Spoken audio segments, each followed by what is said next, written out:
Heck y'all, what y'all doing today, baby? Allons manger! From the bayou to the big stage, talking LSU Tigers, the Saints and those Cowboys. It's loud, it's Cajun, it's football season year-round with Coach and Red. This is boot-in and crackling sports talk.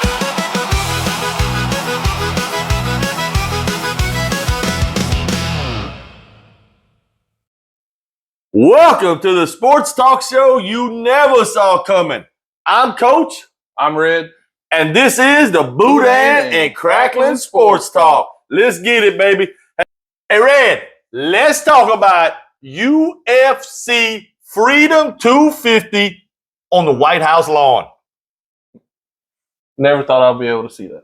Look, so first of all, before we can even talk about the fights, we got to talk about everything that leads to having an event on the White House lawn. Okay. And listen, folks, this ain't got nothing to do with your politics. I don't care what your politics are. I'm going to tell you this. The White House itself was built where it was built, the way it was built, as a symbol of strength to other foreign leaders when they showed up. Yeah. Correct? Folks, if you ain't seen the pictures or the videos from that fight, I'm going to tell you, watching it live, look, I'm getting goosebumps right now thinking about it. When those Blue Angels flew over, if you didn't watch it, you got the UFC ring and all the stadium set around it on the south lawn of the White House. Trump and Dana White walk out to the balcony where they normally wave and give their interviews and all that kind of stuff from. They're singing the national anthem, and the Blue Angels fly over from behind the White House towards the UFC cage. And at that time, they had the camera on Dana White. Now, you're talking about somebody that's seen just about anything he wants to see in this world. Yeah. He got enough money and clout to see anything he wants in this world. And when they flew over, you could read his lips. He looked at Trump and said, "Oh, wow, that's cool." Folks, the setting, no matter what you think, those pictures and videos are a symbol of strength. In my opinion, those are not pictures you can make up. That is a symbol of strength and unity. And I know we're not unified, but sometimes perception is reality when you're dealing with other countries, right? Sometimes especially when you're in the middle of trying to barter a peace deal in a wartime, right? I'm just telling you, and again, not about politics. Watching that live as an American, If you don't feel patriotism and pride to be an American watching that, no matter who your leader is, there's something wrong with you as an American. And I'm going to tell you this. Whoever wins the next election, I don't care, Republican, Democrat, whatever, put something like this on. It don't have to be UFC. It don't have to be UFC. Anything that you can put on in that setting, you know what? Bring WrestleMania there. Bring WrestleMania there. Bring the NCAA National Championship there. You can put a basketball court there, right? Bring beach volleyball there. Do something. Listen, folks, every couple of years, I'm not going to even say every year. Every couple of years, there's going to be something. In boxing years ago, Ali Frazier, every couple of years, there's going to be something that's so big that captures our country's fantasy almost. Whatever that is in the coming years, put it at the White House. I'm just telling you, I don't care who's in charge. Put it there. I realize it's probably security issues and all that, but let's be real. These guys that run security, this is their job. They got to protect the president and all of these other guys, 365. Yeah. It's nothing new for them. They got to secure every location any of these guys go to. All right. And this ain't about the current president to me. It's not about him. Now, yes, I understand he's the one who kind of brought it together or thought about it because it was also his birthday and all that kind of stuff. But the general idea, man, I love it. You know what? I tell you what else. You don't want to do it on the White House lawn?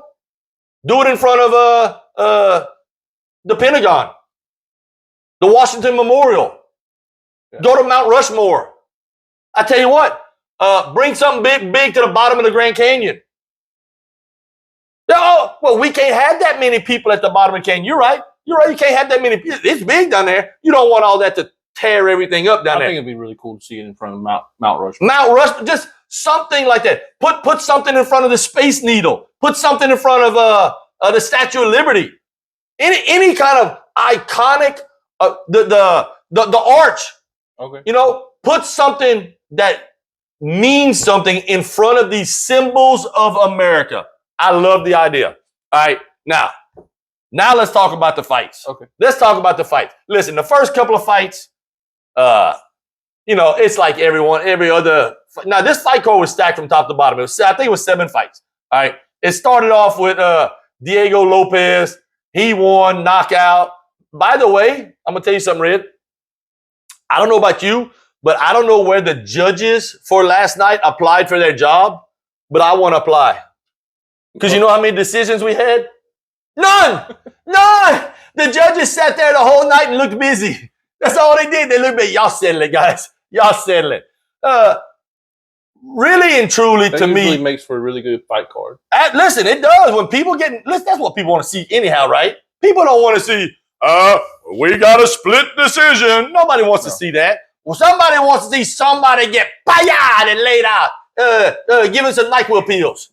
I'm just telling you, and there was a couple of them got NyQuil last night. Listen, the first couple of fights, all the fights were good. All the fights were good.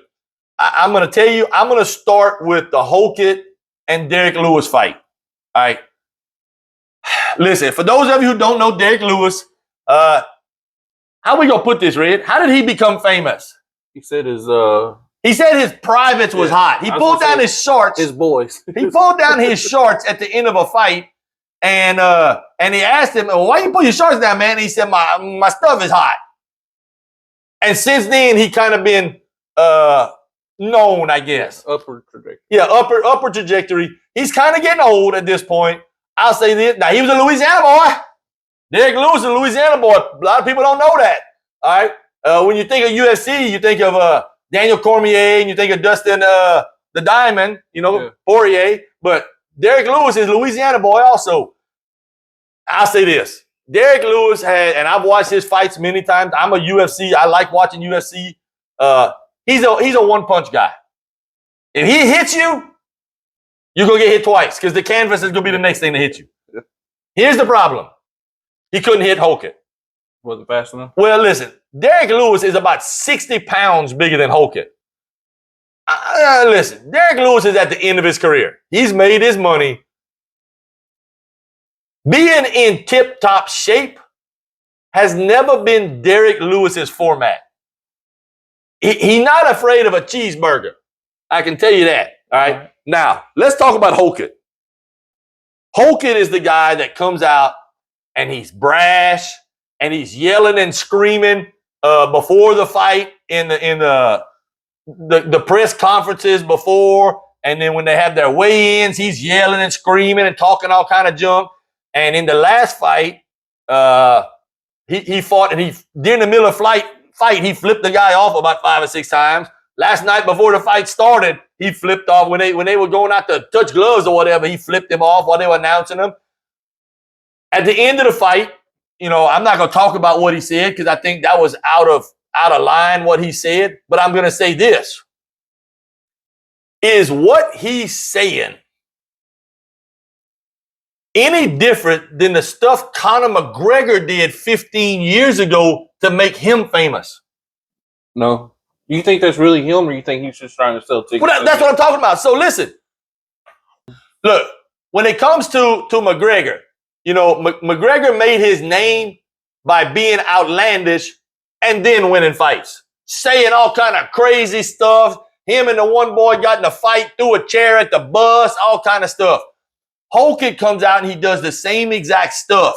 All right. But listen, in the UFC, not just the UFC, in boxing, I guess even if you want to go to the sports entertainment with WWE, if people love you, you making money. If people hate you, you're making more money. Yeah. Right? That's just the facts, people. You ain't got to like him. But the more that camera is in front of that boy, no matter how outlandish the stuff he's saying, all he's doing is bringing more eyes to him, more clicks on social media, which ultimately brings more money to him and to UFC or to whatever organization he ultimately gets into. Yep. All right. Here's the thing about that boy. By the way, y'all know that boy played in the NFL? San Francisco 49ers? He was on the practice squad for about 2 years. All right. Look, he comes out, he does all that crazy stuff. But you ever meet somebody that just likes to fight, Red? Yeah. I mean, it don't matter from the time they in the 6th grade, they're not talking about nothing. Something happens, they throwing hands. And they get their butt whooped and they like it. I think he's that kind of guy. He just wants to fight. I don't think it matters. I think he just likes to fight. It just is what it is. And look, do I think he's a serious heavyweight contender? You know, the heavyweights were at the top of this card. Cyril Gane and Pereira. Might as well talk about that fight. If I want to talk about Hogan compared to those two guys, or even better, the champion, Tom Aspinall, Hogan going to be taking his NyQuil pills. That's my opinion. Now, what he's doing is making himself more money and putting himself higher up on cards than probably what he deserves to be right now. Getting in the conversation. He's getting in the conversation. Listen, not only is he talking, when it's all said and done, he's winning. When it's all said and done, you got to be able to win. All right? And, you know, so we just talked about Conor McGregor.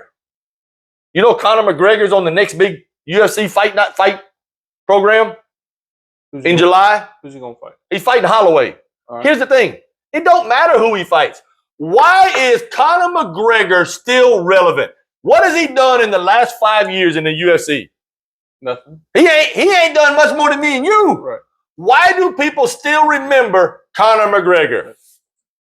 He walked the walk and he talked the talk. All right? That's what this boy's doing. That's what Hogan's doing. He is literally taking a Conor McGregor playbook. Yeah. All right? So I'm not hating him for it. The boy's trying to make him, listen, if you in there against Derek Lewis, you in there against Cyril Gane, Curtis Blades, you finna take some beatings. I need to get my money while I can because I don't know how many of these beatings I'm going to be able to take. I ain't mad at the boy for doing what he's doing. All right? Some of it's a little over the top to me. But anyhow, Cyril Gane is now the heavyweight champion of the world. He beat Alex Pereira. I'm going to tell you what I thought from that fight. Alex Pereira bit off more than he could chew.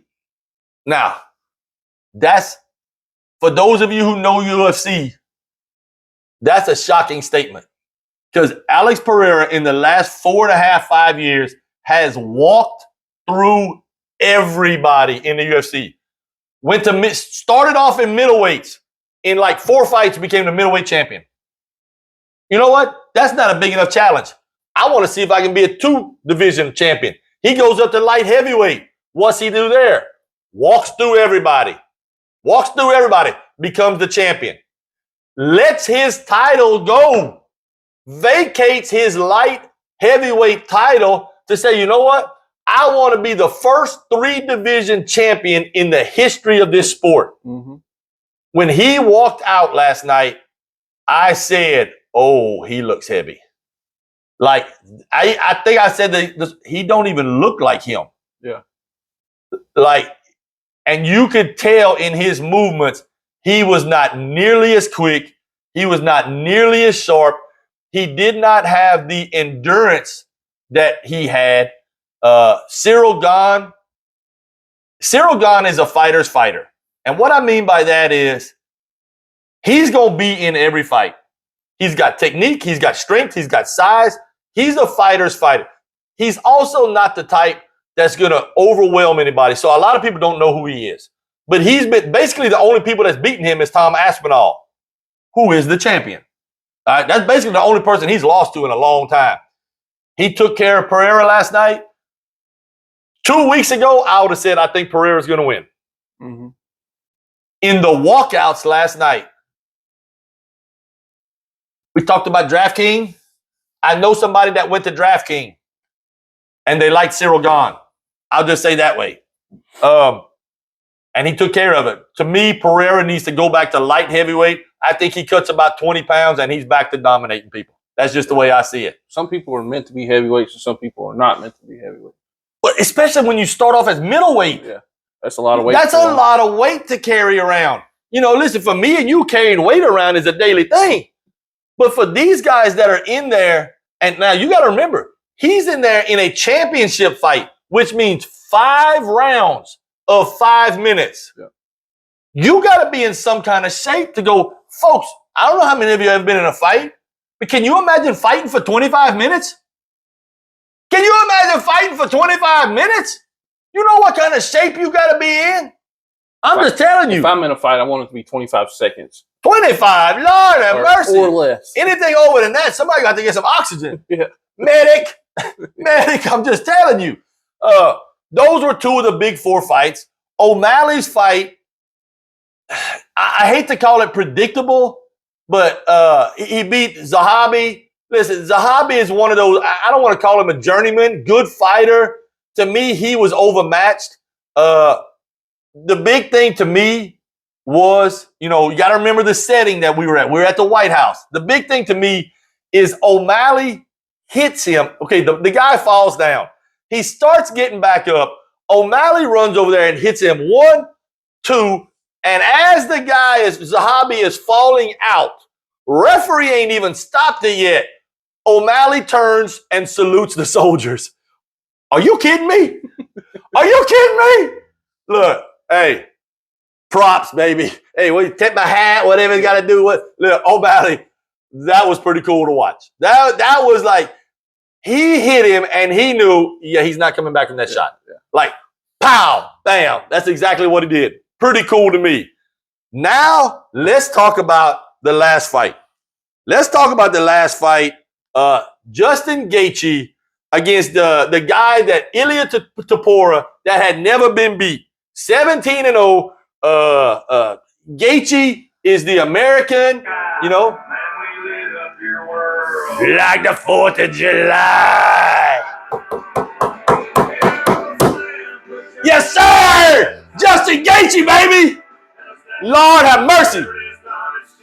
Well, I tell you what, if watching Justin Gaethje beat the guy that everybody thought was pound for pound the best fighter in the world, had never tasted defeat, if watching, listen, you know what they call Justin Gaethje? His nickname is the Highlight, but they say he's your favorite fighter's favorite fighter. There you go. Yeah. He's a brawler. He is the good old American come get some guy. And I'm going to tell you guys, by round 3, Topuria's face, I didn't need a scorecard. I'm going to tell you, first of all, after round 3, they talking about stopping it, his corner. Topuria himself tells his corner, call for the doctor because I can't see out my right eye. All right. The doctor comes in, performs a little DWI test, say the alphabet backwards, whatever he did, and he shook his head. And when he did, Topuria was like, no, I want to keep fighting. The referee, Mark Goddard, comes in. I guess he test him again. We don't do this. This is the main event at the White House. The doctor comes in and he does a little, and I didn't even know he could do this. Goddard basically said, I want to let this go. And they started round 4. And you know what's crazy? as beat up as he was, Topuria, in my opinion, won round 4. In my opinion, it was 2-2 going into the 5th inning. Not 5th inning. 5th round. 5th round. All right, they're going into the 5th round. Now, if you look at their faces, it looked like it was 15 rounds to none. But I think, in my opinion, scorecard was probably 2-2. But I'm going to tell you something that happened. In the middle of the 4th round, on his right side, Topuria had some kind of bone right here by his eye that looked like it was starting to stick out. All right? And with 2 seconds to go in the round, Gaethje had him down, face down on the canvas, and puts a knee right into his side, right where the small of his back is at. He didn't recover from that because he went to the corner and he pulled a Roberto Duran. You know what Roberto Duran said? No more. No mas, no mas, please. I can't take that American boy. Gaethje celebrated. I think most true red-blooded Americans celebrated. Listen, this ain't got nothing to do with Topuria or whatever, Ilya. It has nothing to do with him. Well, he's from Georgia. Not the Bulldogs. No. Not the Bulldogs. Hold on there. You kind of threw me there. You know, I'm just telling you like that, or, you know, it's kind of like Rocky 4. Yeah. That was kind of a Rocky 4 moment. You know, you're going to have to kill me.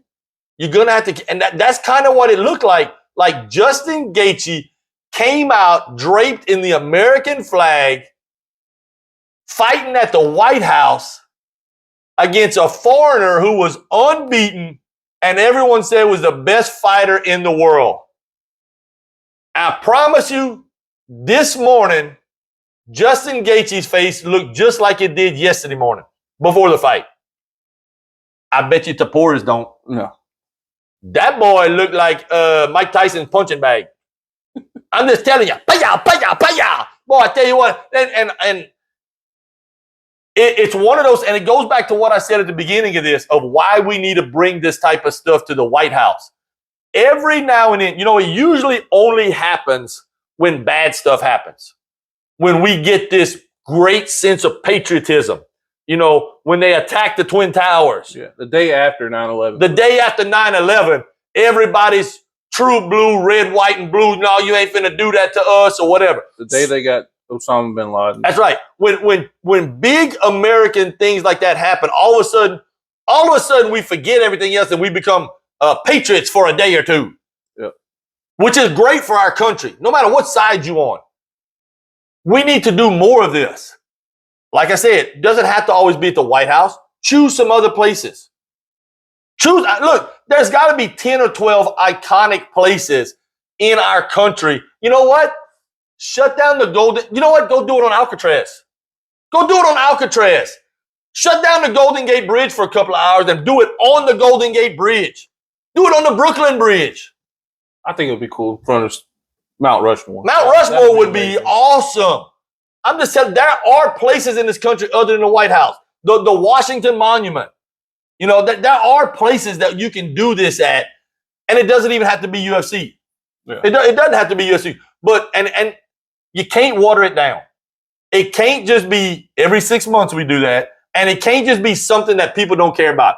The next big thing that comes up, put it in the right setting. Forget about the ticket sales. The honest truth is, the ticket sales ain't what's driving y'all. It's the television revenue anyhow. The pay-per-view. It's the pay-per-view money that's coming anyhow, right? So forget about we couldn't put 12,000 people in there. We can only put 500. So what? So what? They got UFC fight nights on Saturday nights in the Apex in Las Vegas. They don't usually have but about 100 people in there. And guess what? It's on TV for 5 hours. That's where they're making their money at. I'm just telling you. UFC Freedom 250. You like the band? Hey, listen. For those of you who didn't watch it, the Marine band, every fighter that walked out, they didn't play their music. The band played their music, sang their songs, several of them not in English, Look, they even did Derek Lewis's drop tops or top drops or whatever it's called. Look, are you kidding me? To me, that was so entertaining to watch these guys to show their diversity in that band. Because listen, you got guys playing country music, you got guys playing rap music, you got guys coming out to Spanish music, you got guys, one of them was Portuguese, and these guys are playing and singing all of this stuff. I mean, it don't get no more American than that. I'm just telling you, it literally shows you what we really are and what we can do. Those who put it on, good job, and looking forward to the next one, wherever it's at. Boudin, Crackling Talk, baby. You can also find us on Facebook, YouTube, Instagram, Spotify, TikTok. Email the show at boudinandcracklingsports@gmail.com. And we lit up your world like a 4th of July.